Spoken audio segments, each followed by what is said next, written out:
Kita sudah tahu pasti bahwa Roh Allah itu adalah Allah.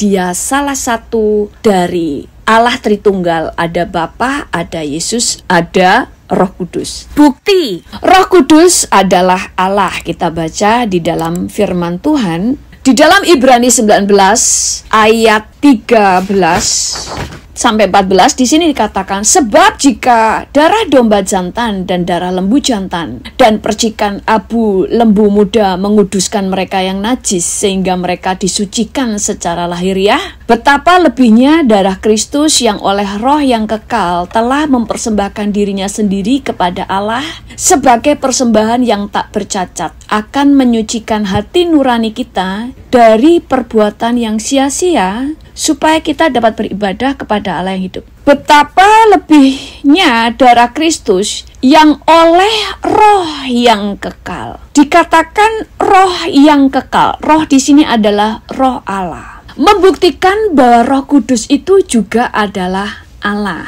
Dia juga kekal sama dengan Allah Bapa dan Tuhan Yesus. Allah Bapa, Yesus dan Roh Kudus adalah kekal. Kekal di sini adalah dari kekekalan sampai kekekalan, atau Roh Allah, Bapa dan Yesus itu tidak berawal, tidak berakhir. Kalau kita diciptakan menurut gambar dan rupa Allah, makanya kita juga kekal. Tapi kita menjadi kekal sejak diciptakan. Sekarang misalnya saya diciptakan 25 Desember. Sejak 25 Desember saya lahir dan itu kekal sampai selamanya. Tapi Bapa, Yesus dan Roh Kudus, kekekalannya tidak pernah diciptakan. Dari awal sampai akhir adalah kekal. Kita kekal sejak diciptakan. Nah, Roh Allah juga dikatakan dia adalah kekal, yang menunjukkan bahwa Roh Allah, Roh Kudus juga adalah Allah. Makanya disebut sebagai Allah. Saya percaya semuanya udah tahu ini, tetapi kita pelajari supaya kita lebih paham. Kemudian berikutnya, Roh Kudus itu adalah juga menciptakan, menunjukkan dia adalah Allah. Dia juga menciptakan alam semesta. Pada mulanya Allah menciptakan langit dan bumi. Bumi belum berbentuk dan kosong. Gelap gulita menutupi samudra raya dan Roh Allah melayang-layang di atas permukaan air. Nanti di ayat yang ketiga dikatakan berfirmanlah Allah. Nah, jadi pada waktu penciptaan, kita sudah tahu ya tentang, saya sudah pernah ajarkan di sini tentang Allah Tritunggal. Bapa, Putra, dan Roh Kudus, saya katakan bahwa mereka ini adalah satu kesatuan, tidak bisa dipenggal-penggal. Walaupun Allah itu Allah pribadi, Yesus pra Allah pribadi punya kehidupannya sendiri, Roh Kudus juga demikian, tapi mereka unity yang sempurna. Di dalam setiap pekerjaannya, mereka tidak bisa dipisahkan. Waktu penciptaan tidak bisa Bapa menciptakan sendiri. Karena kalau kita baca di Alkitab, ini saya ajarkan di Tritunggal juga, Bapa itu baru berfirman waktu Roh Allah melayang-layang. Harus ada Bapa, harus ada Roh Kudus, harus ada firman. Firman adalah Yesus. Bapa berfirman, maka semuanya jadi. Makanya masa penciptaan, ketiga-tiganya adalah pencipta. Karena Bapa baru bisa berfirman, berfirmanlah Allah, maka jadilah terang. Jadilah ini, jadilah itu. Karena Roh Allah lebih dulu melayang. Roh Allah membuat semuanya jadi. Yesus adalah pelaksana. Bapa itu yang memberikan visinya, gambaran, yang membuat blueprintnya. Jadi semuanya bekerja. Jadi Allah, Roh Kudus menunjukkan bahwa dia adalah Allah itu sendiri. Karena dia pun menciptakan. Ayub 33 ayat 4 berkata, Roh Allah telah membuat aku, dan nafas yang maha kuasa membuat aku hidup. Mazmur 104 ayat 30 berkata, apabila engkau mengirim rohmu, mereka tercipta, dan engkau membaharui muka bumi. Jadi Roh Kudus telah mencipta. Dikatakan bahwa apabila Tuhan atau Allah Bapa mengirimkan rohnya, maka mereka tercipta. Lalu di dalam Yohanes 1 ayat 1-4 berkata, pada mulanya adalah firman. Firman itu bersama-sama dengan Allah, dan firman itu adalah Allah. Ia pada mulanya bersama-sama dengan Allah. Segala sesuatu dijadikan oleh Dia, dan tanpa Dia tidak ada suatu apapun yang telah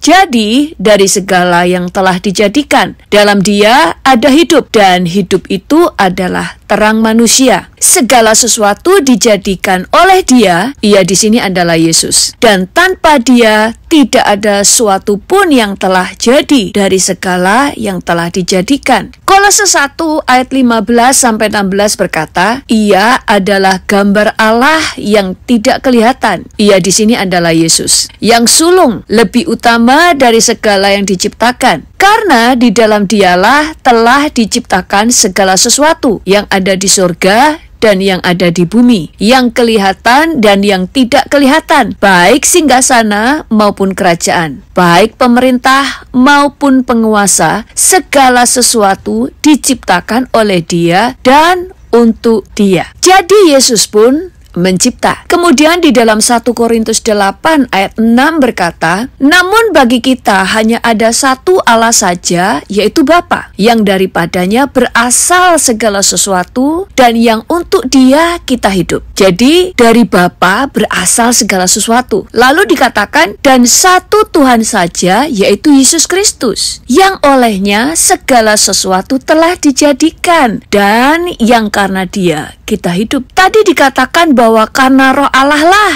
kita hidup, tetapi juga dikatakan karena Yesus segala sesuatu telah dijadikan dan yang karena Dialah kita hidup. Dari sini kita belajar bahwa Allah Tritunggal, Bapa, Yesus dan Roh Kudus selalu bekerja bersama-sama. Demikian juga pada misi penyelamatan.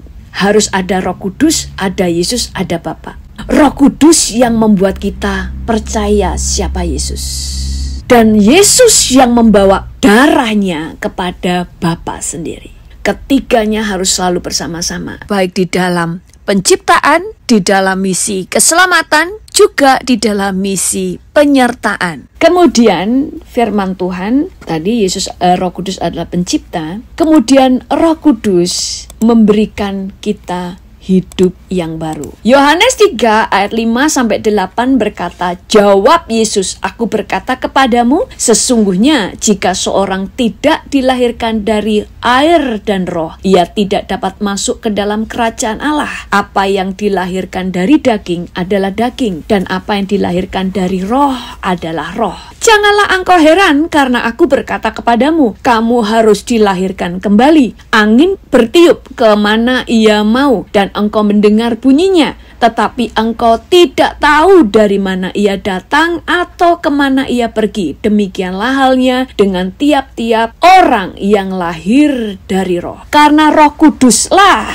maka roh kita menjadi hidup setelah kematian karena kejatuhan manusia, yaitu Adam dan Hawa. Roh kita mengalami kematian, terputus dari hubungannya dengan Bapa. Tetapi karena Roh Kuduslah yang membuat itu menjadi hidup. Kita sudah pelajari ya yang minggu lalu bahwa Roh Kuduslah yang membuat segala sesuatu menjadi hidup kembali. Makanya di dalam pelayanan pun kita selalu minta ada urapan Roh Kudus supaya yang imannya mati dihidupkan. Semuanya yang harapannya mulai padam dihidupkan. Semuanya hidup. Makanya ada firman Tuhan yang mengatakan tulang-tulang yang mati akan dihidupkan kembali. Siapa yang menghidupkan? Roh Allah. Karena Roh itu, Roh Kudus adalah Allah itu sendiri. Kemudian Roh Kudus juga membangkitkan orang mati, menunjukkan Dialah Allah. Di dalam Roma 8 ayat 11 berkata, dan jika Roh Dia yang telah membangkitkan Yesus dari antara orang mati diam di dalam kamu, maka Ia yang telah membangkitkan Kristus Yesus dari antara orang mati akan menghidupkan juga tubuhmu yang fana itu oleh Roh-Nya yang diam di dalam kamu. Makanya salah satu alasan kenapa kita harus menjaga Roh Allah diam di dalam diri kita terus Karena Roh Allah lah yang akan membangkitkan semua yang mati dalam hidup kita. Bahkan Roh Allah lah yang membangkitkan kita dari kematian. Karena nanti pun pada waktu rapture, sebelum rapture, itu orang-orang mati di dalam Yesus akan dibangkitkan lebih dahulu. Baru kemudian kita terangkat bersama-sama. Siapa yang membangkitkan? Roh Allah. Jadi Roh Allah itu yang membangkitkan, yang menghidupkan kita, dan yang membuat kita memahami Allah dan sebagainya. Itu adalah pekerjaan Roh Kudus. Makanya minggu yang lalu kita belajar kenapa Daud itu paling takut kehilangan Roh Kudus dalam hidupnya. Dia sangat takut Roh Kudus tidak bicara lagi, karena kekuatan dan harapan orang Kristen adalah pada Roh Kudus. Karena Roh Kudus yang bisa membuat saudara bertobat. Karena minggu yang lalu kita belajar Roh Allah yang menginsafkan dunia. Kalau Roh Allah sudah diam kepada kita, kita berbuat dosa, tidak bisa bertobat lagi. Makanya kenapa kita lebih takut kehilangan Roh Kudus daripada kehilangan hal-hal yang lain. Bapak kan bilang, siapa menghujat Yesus, menghujat anak diampuni, menghujat Roh Kudus tidak diampuni. Karena dia adalah harapan yang terakhir. Anda anugerah Bapa di zaman perjanjian lama. Kemudian Yesus. Terakhir adalah Roh Kudus. Kemudian Roh Kudus adalah Allah yang memberikan kepada kita nubuat. Sebab tidak pernah nubuat dihasilkan oleh kehendak manusia, tetapi oleh dorongan Roh Kudus. Orang-orang berbicara atas nama Allah. Orang-orang yang membawa firman yang diwahyukan oleh Roh Allah, itu adalah pekerjaan Roh Kudus. Orang-orang yang tiba-tiba mendapatkan pernyataan Tuhan dan bernubuat adalah pekerjaan Roh Kudus. Kemarin kita sudah belajar di minggu yang lalu. Makanya harus didengarkan di videonya supaya nyambung. Jadi menunjukkan bahwa Roh Kudus punya otoritas karena Dia Allah. Dia punya otoritas menentukan siapa yang diberi kuasa untuk bernubuat, siapa yang diberi kuasa oleh Tuhan, punya karunia untuk menyembuhkan, punya karunia mujizat dan sebagainya. Semua keputusan Roh Kudus.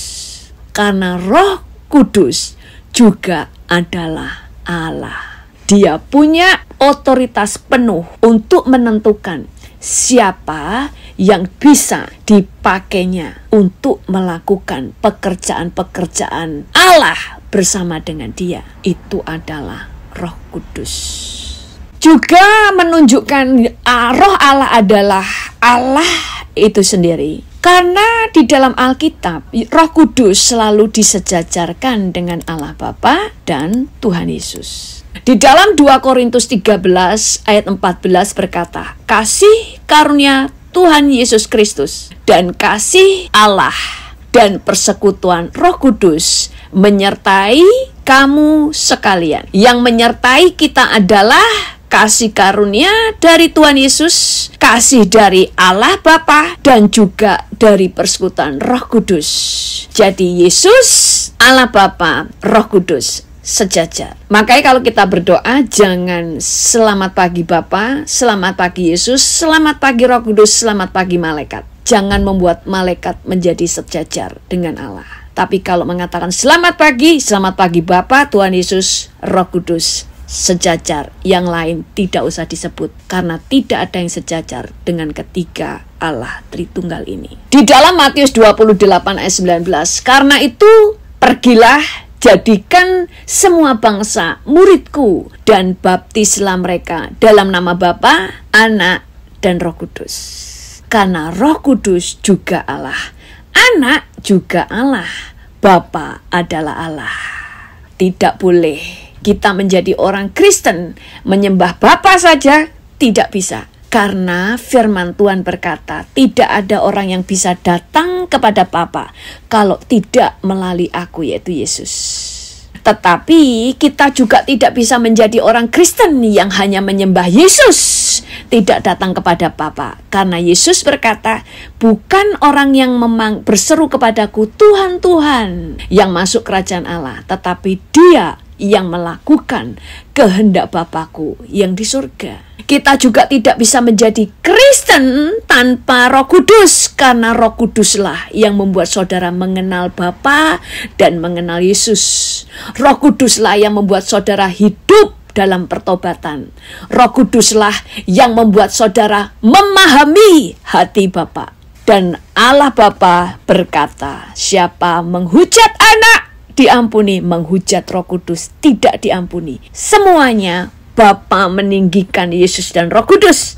Yesus meninggikan Bapa, dia juga meninggikan Roh Kudus. Roh Kudus meninggikan Bapa dan Tuhan Yesus, karena mereka sejajar. Tetapi bicara otoritas, Bapa otoritas yang tertinggi. Makanya Yesus berkata, tetapi aku mau supaya kamu mengetahui hal ini, yaitu kepala dari tiap-tiap laki-laki ialah Kristus, kepala dari perempuan ialah laki-laki, dan kepala dari Kristus ialah Allah. Mereka sejajar, tetapi masalah otoritas, Bapa punya otoritas tertinggi. Makanya Yesus tunduk kepada Bapa. Tidak pernah dikatakan Bapa tunduk kepada Yesus.